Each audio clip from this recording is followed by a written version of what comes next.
तो basically this is the nephron, ठीक है। इस नेफ्रॉन में अगर आप देखते हैं तो this is afferent arteriole, this is the afferent arteriole, ठीक है। और जो ब्लड लेके जा रही है this is called as efferent arteriole. कौन ब्लड लेके आएगा, कौन ब्लड लेके जाएगा, तो ये ब्लड लेके जा रहा है अंदर और ये ब्लड बाहर लेके जा रहा है। तो अब ये बताइए कि किसके अंदर, अफरेंट आर्टियोल के अंदर वेस्ट मौजूद है या एफरेंट आर्टियोल में वेस्ट मौजूद है? अफरेंट। तो आपने इसमें कह दिया कि इसके अंदर ब्लड है प्लस नाइट्रोजनस वेस्ट है,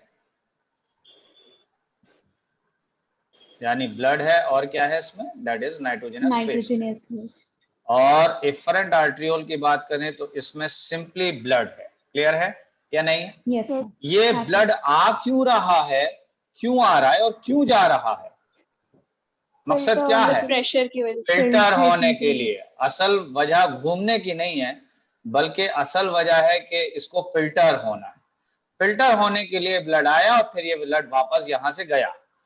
जब ब्लड इसके अंदर आया है तो आप ये पार्ट जानते हैं अच्छे से कि this is called as a Bowman's capsule, और बोमन्स कैप्सूल के अंदर ये जो जाली लगी थी इसको आप क्या नाम देते थे? That is known as glomerulus. और आपको पता है कि ग्लोमेरुलस के अंदर क्या होगा, ब्लड ये होगा बेसिकली फिल्टर होगा। क्या ये बात क्लियर है? Yes, sir. अब इसके बाद अगर देखा जाए तो ये फिल्ट्रेट आपका निकल कर आ गया सारा बोमेंस कैप्सूल में। इसमें आ गया, दैट इज आप बोमेन कैप्सूल में। हाँ जी, यहां तक बात हो गई। अब अगर आप देखते हैं तो ऑब्वियस बात है कि ये जो पार्ट है आप अच्छे से जानते हैं कि दिस इज अ पीसीटी, और पीसीटी कहां से स्टार्ट है कहां पर खत्म है ये आपको पता है। दैट मींस यहां से लेकर यहां तक का जितना पार्ट है that is known as a PCT. इसके बाद अगर देखा जाए तो यहां से लेकर ये पूरा पार्ट है that is a DCT. DCT का मतलब हो गया that is a distal convoluted tubule. और उसके बाद डिस्टल कॉन्वोल्यूटेड टिब्यूल कहां पर ओपन हो रहा था, that is a collecting duct. अच्छे से आपको पता है। मैंने कहा कि अगर मैं आपको यहां से दिखाऊं ये वाला पोर्शन, ये वाला पोर्शन, ये इस तरीके से अगर देखा जाए तो आपने यहां पर देखा कि ये वाला पोर्शन जो है, ऊपर वाला पोर्शन कॉर्टेक्स था, ठीक है। कॉर्टेक्स का मतलब है आउटर, और ये वाला पोर्शन था मेड्यूला। लेकिन यहां पर आप देख रहे हैं कि मेड्यूला भी बेसिकली दो रीजन्स में डिवाइडेड है, एक है आउटर मेड्यूला और एक है इनर मेड्यूला। क्या ये बात क्लियर है? अब अगर यहां पर आप देखते हैं कि यहां पर अगर देखा जाए तो यहां पर डाइल्यूट कंडीशन है, दैट इज अ डाइल्यूट है, और यहां पर अगर देखेंगे तो कंसंट्रेटेड कंडीशन है। ये डाइल्यूट और कंसंट्रेटेड की बजाय हम एक टर्म यूज करते हैं that is known as osmolarity, ठीक है। डाइल्यूट और कंसंट्रेटेड की जगह पर हमने क्या टर्म यूज कर लिया, that is known as osmolarity, ठीक है। अब अगर यहां पर अगर देखा जाए तो यहां पर लेस ऑस्मोलैरिटी होगी, और अगर यहां कंसंट्रेटेड में देखा जाए तो यहां पर मोर ऑस्मोलैरिटी होगी।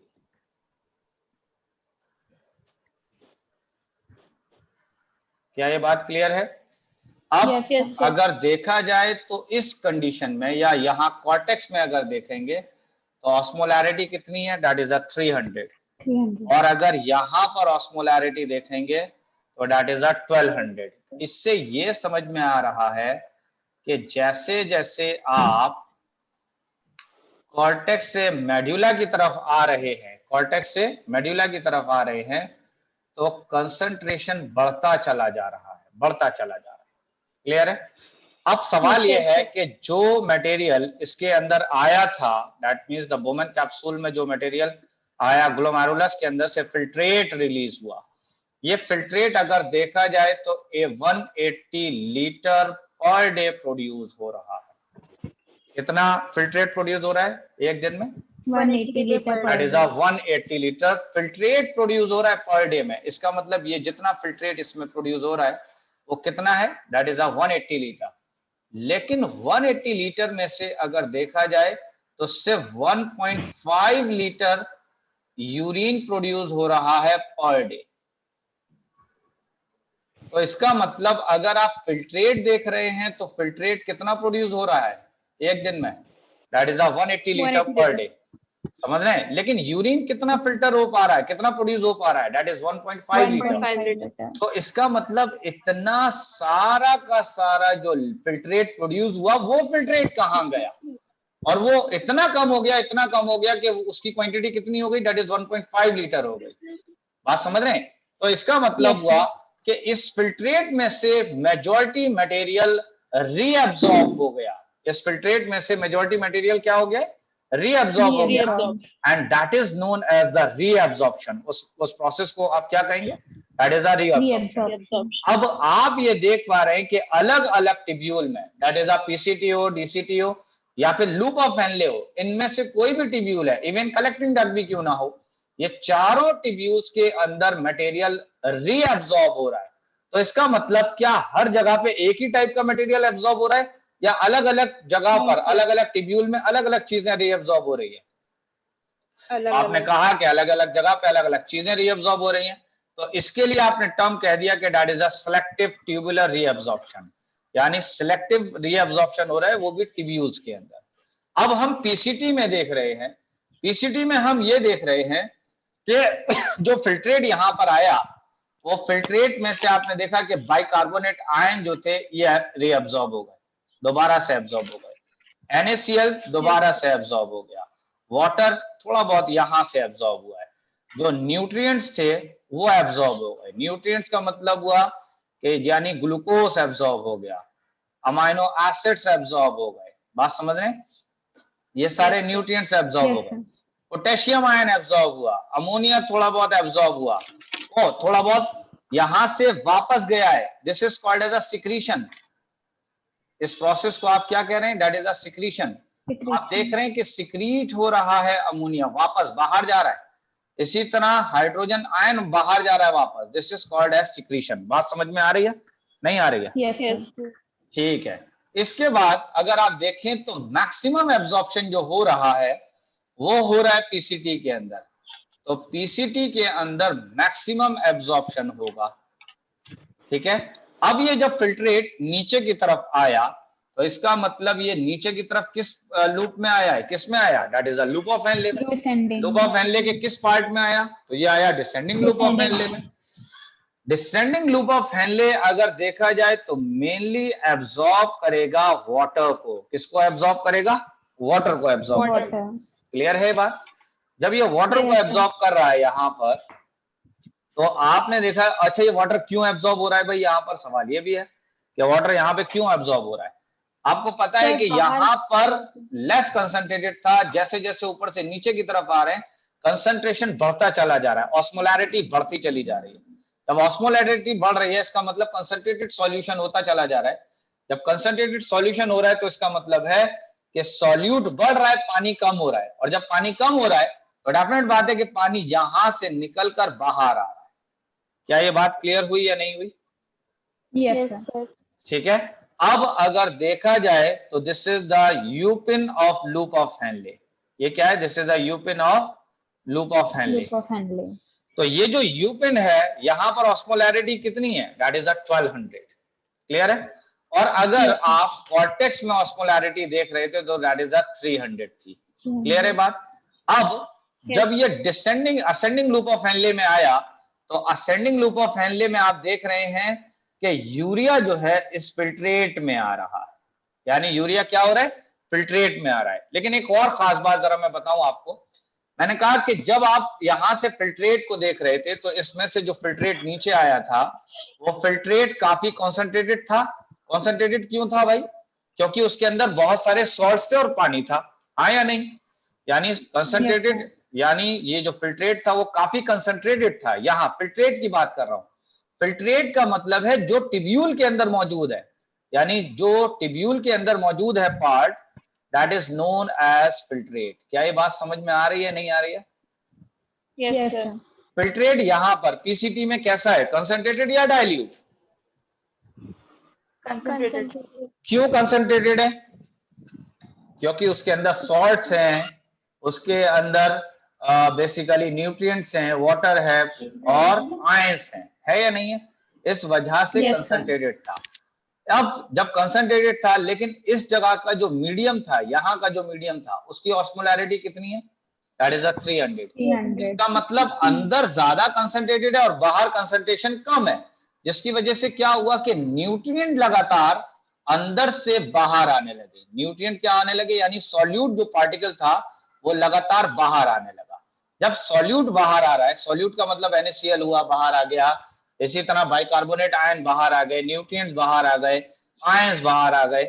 इससे क्या हो रहा है कि लगातार आप फिल्ट्रेट जैसे जैसे नीचे जाएगा तो वैसे वैसे डाइल्यूट हो रहा है। क्या हो रहा है? डाइल्यूट हो रहा है। क्या ये बात क्लियर हुई, नहीं हुई? Yes, जब ये sir. डाइल्यूट हो रहा है तो दैट मींस के पानी बढ़ रहा है। क्या हो रहा है? पानी बढ़ रहा है। पानी बढ़ रहा है. और जब ये पानी बढ़ रहा है तो इसका मतलब अब ये बढ़े हुए पानी के साथ ये किस में जाएगा? अब ये वाटर किस में जाएगा? Descending loop of Henle. That is descending loop of Henley के अंदर। और डिसेंडिंग लूप ऑफ हेनले किस में लोकेट कर रहा है? Outer medulla. Outer medulla. Outer medulla फिर और आगे बढ़ा तो किस में पहुंचा? That is an inner medulla. और जब इनर मेड्यूला में जब ये पहुंचा तो इसका मतलब लगातार कंसंट्रेशन बढ़ रहा है। तो यहां पर अगर देखा जाए तो यहां पर NaCl ने प्लस यूरिया ने इसको हाईली कंसंट्रेटेड किया हुआ है। कैसा किया हुआ है इसको? Highly concentrated. Highly concentrated. क्या ये बात समझ में आ रही है? अब अगर Yes, देखा yes, जाए तो जब लूप ऑफ हेनले के डिसेंडिंग लूप ऑफ हेनले में पानी आया है या फिल्ट्रेट आया है और यहाँ का कंसंट्रेशन, तो ये बताइए कि ये जो जगह जहां मैं डॉट बना रहा हूं, ये जगह, ये जो डॉट बनाने वाली जगह थी, ये कौन सी जगह थी, जरा बताइए जल्दी से। Outer medulla.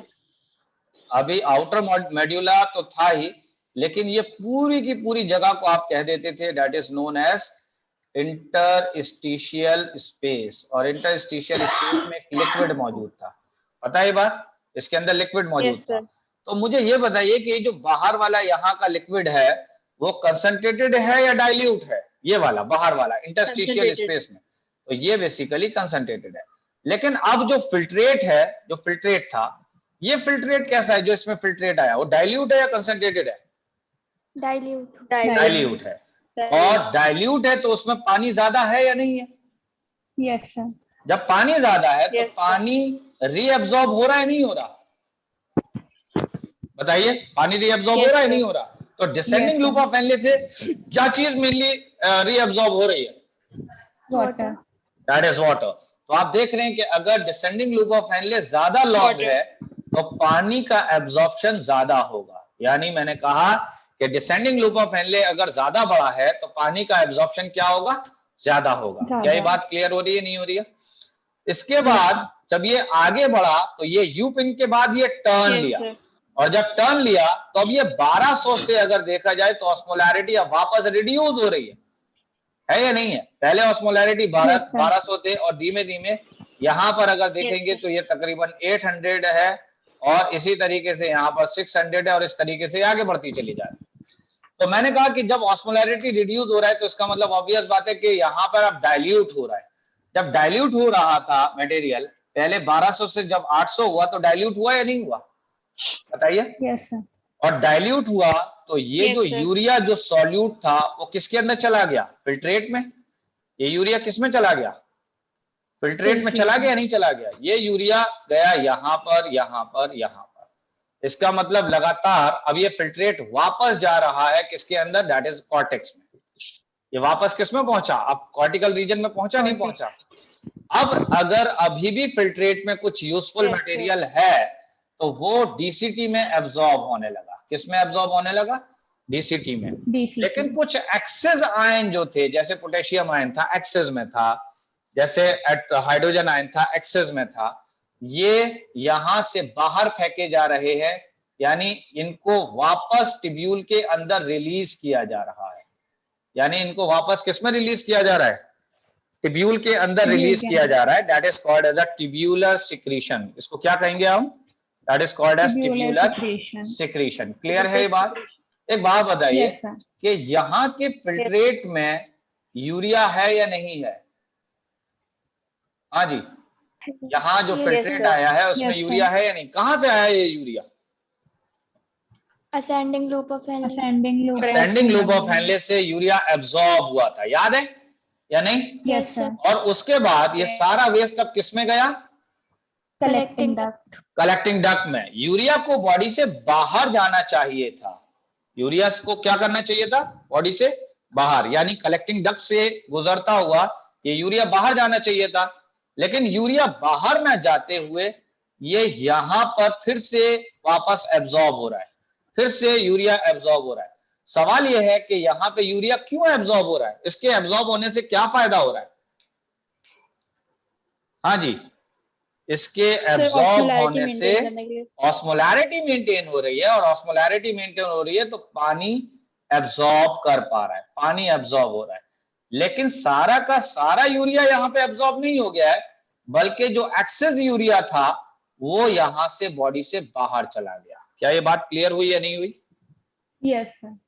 बताइए। तो Yes, यहां sir. पर आपने अलग अलग जगहों पर आपने देखा कि चीजें रीअब्जॉर्ब हो रही थी, नहीं हो रही थी? Yes, sir. ठीक है, तो अब कहां कहां पे क्या क्या चीजें एब्जॉर्ब हो रही हैं, यही सारी चीजें आपको बतानी है। एक और चीज मैं आपको थोड़ा हार्मोन्स वाली बात भी आपको बता दूं कि एक हार्मोन था that is an ADH, ADH का दूसरा नाम क्या था? That is a vasopressin. क्या नाम था? वैसोप्रेसिन। और इसके साथ एक और हार्मोन है दैट इज एन एल्डोस्टेरोन। कौन सा हार्मोन है? That is an aldosterone. ये दोनों मिलकर किस जगह पर काम करते थे? तो ये काम करते थे डीसीटी में। कहां पे काम करते थे? DCT. और डीसीटी पे काम करने से ये किसको एब्जॉर्ब करा रहे हैं ज्यादा से ज्यादा? Water.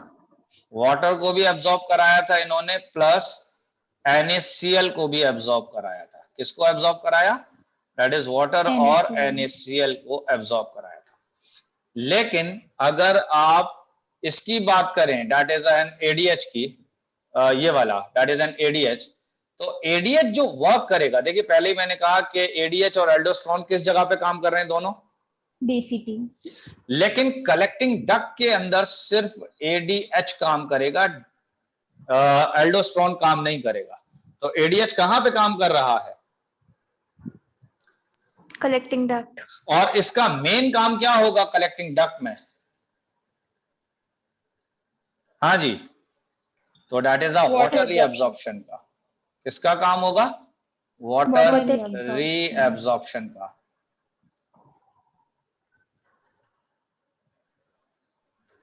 That is a water reabsorption. यहां तक बातें क्लियर हुई नहीं हुई? Yes, sir. ये जो इतना अजीब गरीब बन गया है, ये समझ में आ रहा है आप लोगों को? Yes, sir. चलिए, तो नेक्स्ट आइए, देखते हैं। यहाँ पर थोड़ा मैंने साफ कर लिया है। तो मैंने कहा कि सबसे पहले अगर आप देखें तो कितना फिल्ट्रेट प्रोड्यूस हो रहा है पर डे में? 180 liter. That is filtrate produce per day. तो आपने क्या बताया? That is a 180 litre per day है। क्लियर है? और अगर देखा जाए तो ये 125 ml पर मिनट है। एक मिनट में कितना है? दैट इज अ 125 ml पर मिनट। और एक दिन में या एक मिनट में जितना रिलीज हो रहा है that is known as GFR। इसको क्या कहते थे आप? That is a glomerulus filtrate rate. बात यहां तक क्लियर है? अब सवाल यह है कि यूरिन कितना प्रोड्यूस हो रहा है? 1.5 liter. 1.5 So liter. that is urine released. That is a 1.5 liter. है या नहीं है? तो कितना मटेरियल तकरीबन ये जो 180 लीटर में से, अच्छा हाँ, एक और चीज है कि 1.5 लीटर पर डे ये प्रोड्यूस हो रहा है। तो इसका मतलब इतना सारा जो फिल्ट्रेट था दैट इज 180 लीटर में से सिर्फ यूरिन प्रोड्यूस कितना हो रहा है? That is a 1.5 litre per day produce हो रहा है। क्लियर है? तो रेस्ट ऑफ द जो इतना सारा लीटर था दैट इज अ 179 लीटर जो है वो कहां गया फिल्ट्रेट? वो सारा का सारा Reabsorbed. फिल्ट्रेट रीअब्सॉर्ब्ड हो गया है। और यूरिन कितना बन गया सिर्फ, that is 1.5 litre 1.5 per day. Litre. और जो रेस्ट था वो रेस्ट क्या हो गया है, दैट इज रीअब्सॉर्ब हो Reabsorbed. गया। क्या ये बात क्लियर हुई या नहीं हुई? ठीक Yes, है। Yes sir. और अब मैंने कहा कि reabsorption of filtrate in tubules, जब रीअब्सॉर्प्शन हुआ है फिल्ट्रेट का इन टिब्यूल्स,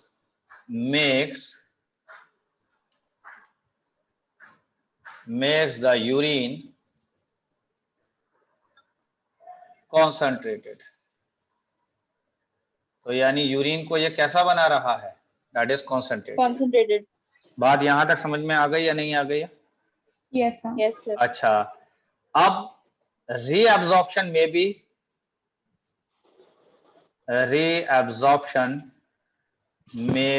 एक्टिव और पैसिव। क्या मतलब हुआ इस बात का? मतलब एटीपी के यूज के बिना या फिर ऐसे? दोनों हो सकते हैं। एक्स्ट्रा एनर्जी का भी रिक्वायर हो सकता है और सिंपल डिफ्यूजन के थ्रू भी हो सकता है। Simple okay, passing of movement of molecules भी हो सकता है। ठीक है, तो आपकी बात को ही बड़ा कर लेते हैं। मैंने कहा कि पैसिव एब्जॉर्प्शन किसका होगा, तो दैट इज आप पैसिव एब्जॉर्प्शन की बात करें तो मैंने कहा कि ग्लूकोज का पैसिव एब्जॉर्प्शन होगा। किसका? दैट इज ग्लूकोज का। Glucose. अमाइनो एसिड्स का पैसिव एब्जॉर्प्शन होगा। इसी तरह सोडियम आयंस का पैसिव एब्जॉर्प्शन होगा। इन सब का एब्जॉर्प्शन कैसा हो रहा है? Passive Passive. एब्जॉर्प्शन हो रहा है। क्लियर है बात? पैसिव। Yes, sir. एक मिनट, यहां मैंने क्या लिखा है? पैसिव। इसको Yes. चेंज करना पड़ेगा। तो that is not a passive, बल्कि ये एक्टिव है। ये एक्टिव एब्जॉर्प्शन होगा। दिस इज एक्टिव एब्जॉर्प्शन हुआ है। किसका? ग्लूकोज का, अमीनो एसिड का और सोडियम आयंस का। ठीक है। अब बात करते हैं बेसिकली पैसिव एब्जॉर्प्शन का। पैसिव एब्जॉर्प्शन की बात करें तो इसका क्या मतलब है? पैसिव एब्जॉर्प्शन का जिसमें एनर्जी का इस्तेमाल नहीं होगा। नहीं हो रहा है। तो ये पैसिव एब्जॉर्प्शन होगा नाइट्रोजनस वेस्ट का। तो नाइट्रोजनस वेस्ट कैसे एब्जॉर्ब होगा? दैट इज पैसिव में। और जबकि एक्टिव एब्जॉर्प्शन किस में होगा? Glucose amino acids. जितनी यूजफुल चीजें इसको एब्जॉर्ब करने के लिए पैसिव होगा। यूजफुल मटेरियल को रीअब्जॉर्ब करने के लिए एक्टिव प्रोसेस हुआ और वेस्ट को एब्जॉर्ब करने के लिए पैसिव प्रोसेस हुआ। यहां तक क्लियर है या नहीं है? Yes, sir. ओके। इसके बाद ये बताइए कि सबसे पहले रीअब्जॉर्प्शन किस में स्टार्ट हुआ था? PCT. पीसीटी। तो PCT is lined by, PCT किससे लाइन था? याद है? कुछ 9th क्लास की किताब में लिखा था। दैट इज सिंपल, हाँ, simple cuboidal epithelial. That is simple cuboidal epithelial से। और that is PCT is lined by simple cuboidal epithelial. ठीक है। वेयर तकरीबन 70 से लेकर 80% electrolyte and water is absorbed। तो इलेक्ट्रोलाइट इतना तकरीबन एब्जॉर्ब हो जाएगा। ठीक है। और यहां मैंने लिखा है along with water, तो इसका मतलब इसमें कुछ पानी भी होगा। ठीक है। Yes sir. ठीक है। तो एक और चीज, ये आपने क्या बताया था कि पीसीटी में क्या क्या एब्जॉर्ब हो रहा था? तो पीसीटी एब्जॉर्ब, ग्लूकोज विटामिन्स। ठीक है, और एक्टिवली एब्जॉर्ब होगा या पैसिवली? एक्टिव। Actively. किस किस को एब्जॉर्ब करेगा? Glucose. और क्या काम की Amino चीज थी? acids. That is an amino amino acid. Acid. इसी तरीके से Na plus. N plus. That is a fatty acid. इसी तरीके से आयंस, vitamins. ठीक है, इनको एब्जॉर्ब करेगा। ठीक है, विटामिन्स हो गए, सारी चीजें मिनरल्स वगैरह हो गए। क्लियर है? Yes sir. इसके बाद मैंने कहा कि water and chlorine, that is chloride, are reabsorbed passively। और वेस्ट कैसे जो है एब्जॉर्ब हो रहा था, वेस्ट वो भी पैसिवली हो रहा था। वाटर कैसे एब्जॉर्ब हो रहा है, दैट इज पैसिवली हो रहा है। Passively. ठीक है, Yes, sir. इसके बाद आते हैं हम, ये तो बात हो गई पीसीटी की। नेक्स्ट आते हैं अब हम लोग, that is loop of Henle की। That is loop of Henle. तो लूप ऑफ हेनले की अगर बात करें तो इसमें कितने लिम्स थे, 2. कौन कौन से? Descending, ascending. Descending and ascending loop of तो Henle. एक लिंक था, पहला था descending loop of Henley, that is a descending loop of Henley. और दूसरा क्या है, Ascending loop of Henle. That is ascending loop of Henley. हाँ या ना? Yes, sir. Yes sir. अच्छा, ये बताइए कि पानी कहाँ पे एब्जॉर्ब होगा? Descending loop of Descending. Henle. Water reabsorbed passively. क्या ये बात सही है? Yes, sir. Yes sir. Ascending loop of Henley में क्या होगा, NaCl. यानी NaCl एब्जॉर्ब हो जाएगा और Urea. हाँ जी, तो यहां पर एब्जॉर्ब या actively absorb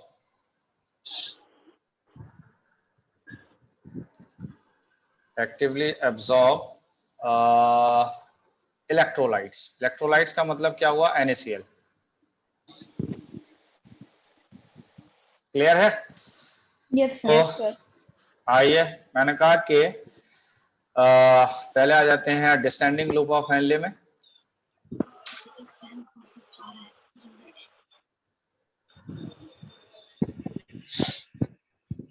Impermeable to Na and other solutes.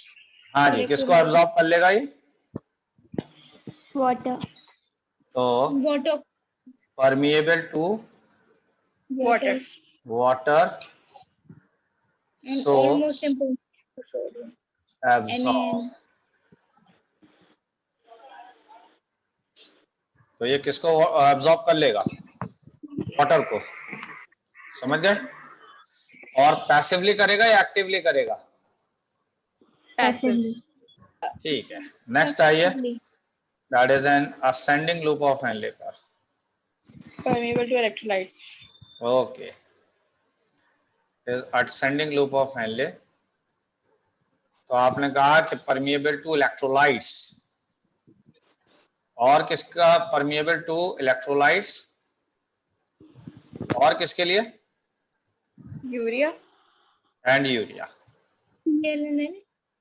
हाँ जी, permeable to electrolyte and urea. Electrolyte कैसे एब्जॉर्ब होगा? Active. Actively, passively or Actively. actively. तो इलेक्ट्रोलाइट एब्जॉर्ब होगा एक्टिवली, और यूरिया कैसे एब्जॉर्ब होगा? Passive.